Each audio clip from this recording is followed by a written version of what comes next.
بسم اللہ الرحمن الرحیم۔ السلام علیکم۔ نہج البلاغہ حکمت نمبر 39۔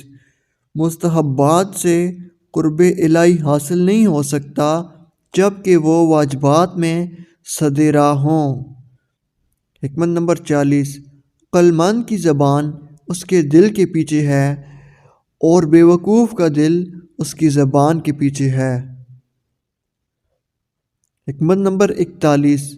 یہی مطلب دوسرے لفظوں میں بھی حضرت علیہ السلام سے مروی ہے، اور وہ یہ کہ بے وقوف کا دل اس کے منہ میں ہے اور عقلمند کی زبان اس کے دل میں ہے۔ بہرحال ان دونوں جملوں کا مقصد ایک ہے۔ حکمت نمبر 42۔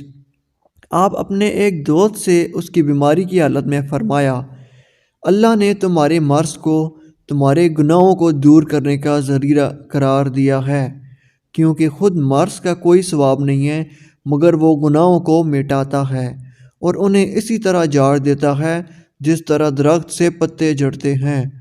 ہاں، ثواب اس میں ہوتا ہے کہ کچھ زبان سے کہا جائے اور کچھ ہاتھ پیروں سے کیا جائے، اور خداوند عالم اپنے بندوں میں سے نیک نیتی اور پاک دامنی کی وجہ سے جسے چاہتا ہے جنت میں داخل کرتا ہے۔